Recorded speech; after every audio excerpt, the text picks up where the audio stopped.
Sr. Espectadores, bem-vindos à segunda parte. Carlos Cruz, quarta-feira. O nosso convidado hoje é o Miguel Esteves Cardoso, com quem mantivemos uma primeira parte de conversa sobre vários temas. Estávamos na fase em que escrevias por dinheiro e eu prometi perguntar-te isto, se essa forma de minimizares aquilo que escreves não é também uma forma de fugires à responsabilidade. De fugir à responsabilidade. No fundo, uma certa insegurança em relação às certezas que tu pões nas tuas crónicas. As minhas crónicas, eu escrevi para aí umas 10.000, não é? Para aí há umas 5 ou 6 que são... que eu teria escrito sem ser por dinheiro, não é? Pois. Está bem, mas tu fazes afirmações nas tuas crónicas, nomeadamente em relação aos portugueses, fazes uma análise da sociedade portuguesa. Isso reflete as tuas convicções, a tua forma de ver os portugueses? Não, porque eu, como académico, sei que não se podem fazer essas coisas. Não se pode estar a escrever os portugueses isto, os portugueses aquilo. Os portugueses são todos muito diferentes. O que eu faço no jornalismo é jornalismo, que é uma espécie de irresponsabilidade e irreverência. Eu sei como filósofo político que sou, Sim. que não se pode dizer os portugueses nada. Nem sequer se pode dizer os portugueses têm uma tendência para a tristeza. Isso não é verdade. Ou pode ser verdade e pode não ser verdade, mas não se pode dizer. Nas crónicas eu faço aquelas afirmações assim, os portugueses são todos isto, os portugueses são todos aquilo, porque o jornal é uma coisa que depois te destrói. Portanto, é preciso fazer coisas divertidas, não é? Impressionistas sobre o mundo. Portanto, as convicções profundas vêm de outra maneira. Como é que vêm as convicções profundas? Hã? Como é que vêm as convicções profundas? Então, às vezes escrevo artigos com convicções profundas. Quando escrevo sobre as coisas que me movem. Sim, mas, Miguel, mas tu tens uma ideia deste país. Qual é o português que não tem uma ideia deste país? Eu sou uma pessoa que fui paga para ter uma ideia deste país. Sim. E apresentá-la. Achas que essa tua ideia deste país é formada ou informada ou deformada, conforme quiseres, pelo facto de teres estudado em Inglaterra e de teres uma mãe inglesa? Isto é, tu achas que não és um português típico, és um observador? Não, a minha tragédia é não ser... És um estrangeirado, digamos assim. Eu tenho tristeza de não ser moreno e português. Sim, mas isso é fisicamente, mas intelectualmente... Não, mas intelectualmente... O meu pai diz sempre, tu gostas tanto de Portugal, se fosse um verdadeiro português, como é que tu podias gostar tanto de Portugal? Aceitavas Portugal como uma coisa tua e como uma coisa que é a tua condição. Tu estás sempre a dizer Portugal isto, Portugal aquilo, e é verdade. Portanto, E nessa altura tu dizes ao teu pai, mas eu escrevo estas coisas por dinheiro? Não, nessa altura o meu pai já vai a caminho vai buscar um outro whisky. Ah, é? Dá a impressão que a tua relação com o teu pai é amigavelmente conflituosa. Não, eu adoro o meu pai. Ou conflitualmente amigável? Não, é distante. Distante? Distante, quer dizer, há um grande amor, mas a nossa família viveu sempre muito separada. Não é? E vivendo muito separada, aprendemos a viver com a ausência uns dos outros. Vivemos muito pouco. Quantos anos estiveste em Inglaterra a estudar? 8. 8 anos. Há quantos anos é que estás agora em Portugal a viver? 10? 10. Não, 10 para aí. 8, 82, 9? 82, 9. Portanto, é quase um empate. É. Mudaste a tua maneira de pensar sobre Portugal depois destes 9 anos cá? És outro português, diferente do que eras quando estavas em Inglaterra, sentias-te português? A primeira vez que me senti português, não. Quando fui para a Inglaterra, sentia-me um internacional, um cosmopolita, falava várias línguas e não sei o quê, armado em bom. E fui para lá estudar e no segundo ano, uma vez, nem sequer me dava com português, não me considerava português. Nunca tinha lido 3 ou 4 livros portugueses. Um dia fui a à parte, não sei porquê, houve qualquer coisa que me levou a ir ao departamento de português da universidade. E num corredor ouvi uma voz inglesa a dizer assim: amanhã vai chover, tem que levar o guarda-chuva. E nessa altura, só de ouvir as palavras portuguesas, que já não havia há um ano e meio, eu tive uma experiência, comecei a chorar, não sei o quê, depois tive 2 semanas quase sem conseguir falar inglês. Foi quando eu percebi que eu era português, que havia uma coisa chamada ser português. Então arrependi-me de ter sido como tinha sido e hoje sei que sou português, de coração. Tiveste outra vez saudades do que não tiveste? Tenho muitas saudades do que eu não tive, porque eu não... Mas nessa altura em que ouviste o inglês dizer amanhã vai chover, tem que levar guarda-chuva. Tive saudades de nunca ter vivido como português quando era miúdo. E disseste, a partir de agora vou ser português? Disse. É? Decidi, não, sabia que eu era português. Sabia. Só que o meu pai diz, e com muita razão toda a gente diz, que isso não é ser português. É como aquelas pessoas que se convertem de repente ao cristianismo. São sempre mais suspeitas, percebes? Ser português é uma coisa que se tem que começar quando se nasce, não é? Uma coisa... Mas isso não, Miguel, isso não é um bocado triste? No fundo... É lindo, isso é lindo. A resignação... A tristeza pode ser bonita. Não, é lindo a ideia de ser uma coisa que não se pode escolher. Percebes? Está bem, mas é um pouco... tu olhas para trás e não tinhas essa consciência, de repente disseste, eu sou português... Aos 20 anos não é uma vergonha. É? Não é uma vergonha aos 20 anos, pelo amor de Deus. E aí, quando resolveste ser português, resolveste assumir um portuguesismo radical para demonstrares a ti próprio que de facto eras mesmo português, ou para demonstrar aos outros? Ou não? Ou és um português pacífico e que aceitas a tua condição de português? Não, eu gostava de ser português sem pensar nisso, que é como os verdadeiros portugueses são. E pensas? O verdadeiro português não está a pensar o que é que significa ser português, não é? Uhum. E tu O pensas? português. E eu estou sempre a pensar nisso. Controlas o teu comportamento em determinadas situações para te comportares à portuguesa, ou não? Isso é uma boa pergunta. Certo? Ou por outra, na tua vida em sociedade, com os amigos, etc., mesmo em público, tu tens comportamentos que são reflexos da tua fase não portuguesa, para facilidade de diálogo, e que de repente tu travas e dizes, não, agora vou-me comportar como um português? Eu tento sempre comportar-me como um português. O que é comportar-se como um português? Dá-me um exemplo. É ser absolutamente espontâneo. Sim. Decidir as coisas à última da hora. É não ser calculista. Sim. Decidir as coisas à última hora. Ser desorganizado. Por exemplo.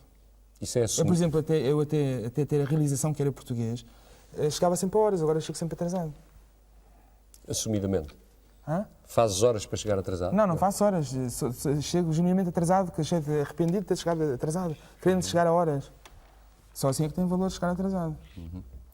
De qualquer forma, tu retratas os portugueses. Desculpa eu voltar a isto. Retrato. Mas retrato de uma maneira superficial, Sim. em jornais, não é? Sim.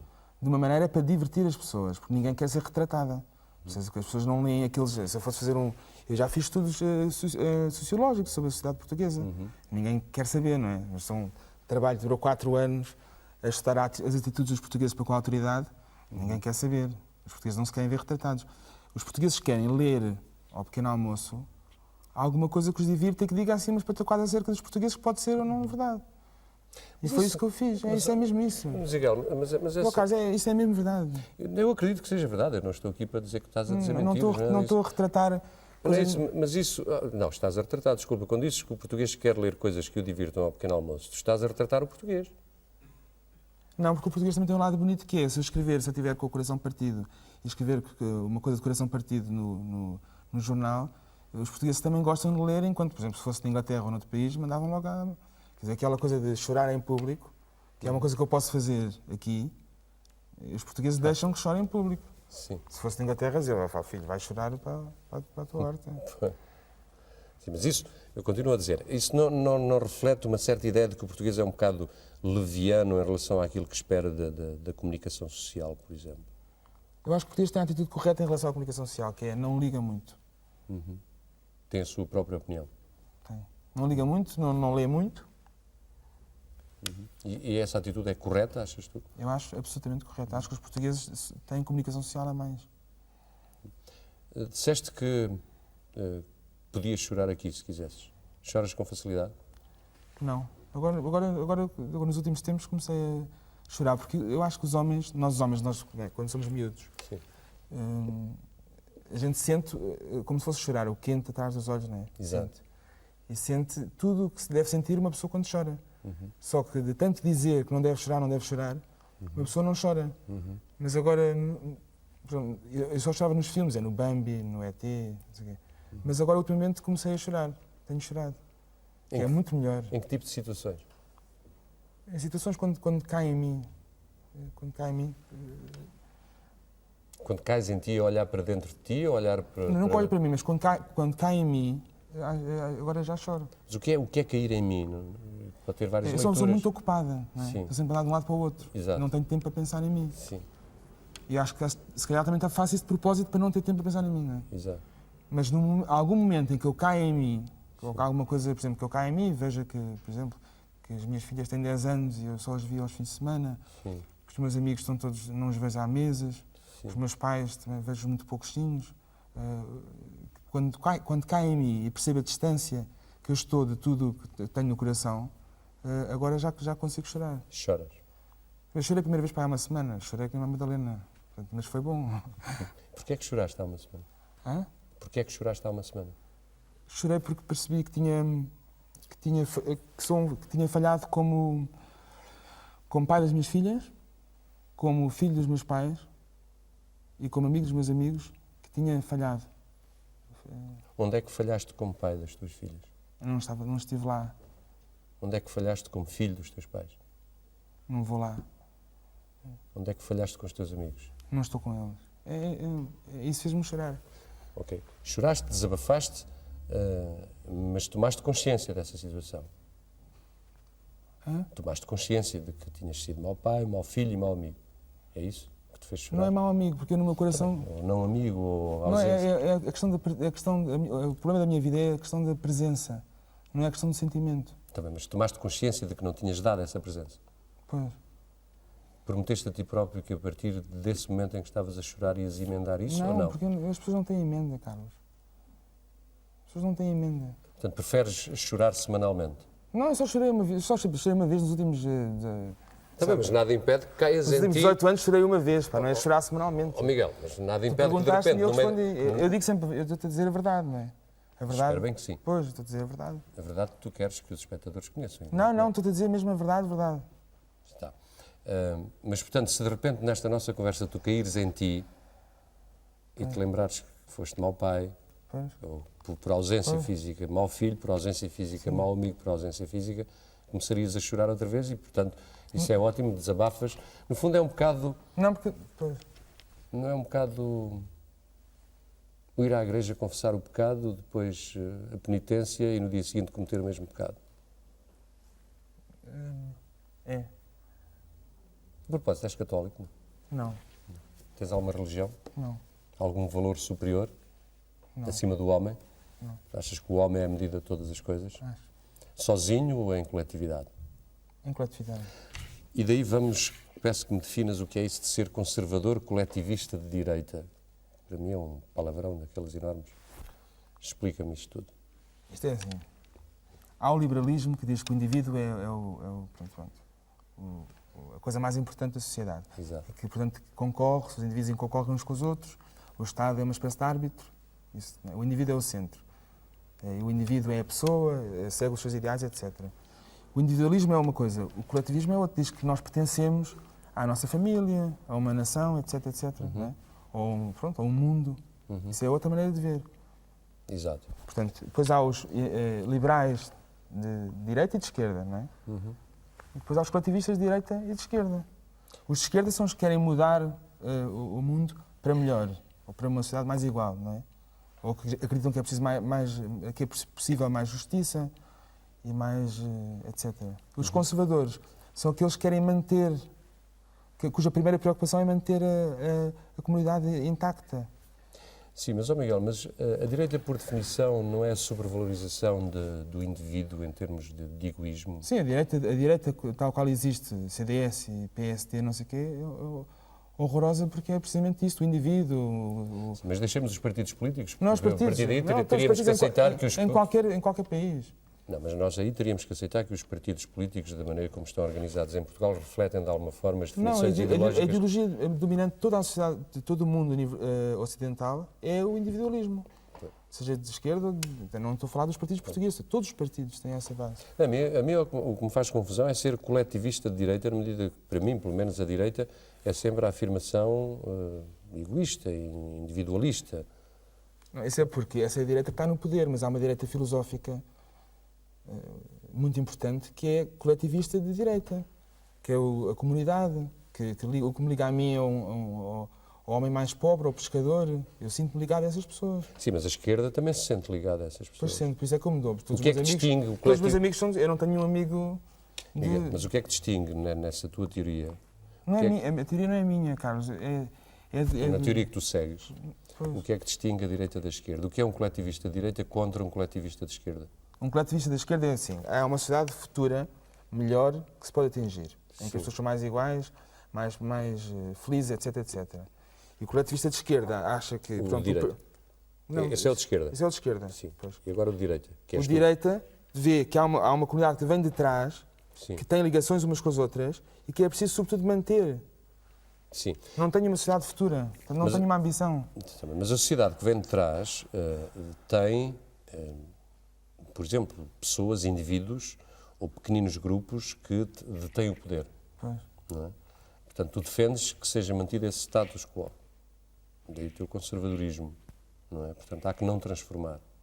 Não é eu acho que em Portugal, neste momento, pronto, uma pessoa acaba por ser de esquerda. Qualquer pessoa que vá ver, quer dizer, que olhe para as barracas, não sei o quê, tem de ser de esquerda em Portugal hoje. Não é? Eu também sou de esquerda, até me poder dar ao luxo de poder, quer dizer, se toda a gente tiver casa, se não houver fome, não sei o quê, aí já posso ser as minhas coisas. Mas, por enquanto, por isso é que eu tenho tanta simpatia pela esquerda. Porque, de facto, há tantos pobres, tantos miseráveis, tantas pessoas sem educação, não sei o que é uma estupidez estar aqui a falar em manter isso. Não é? Exato. Pois.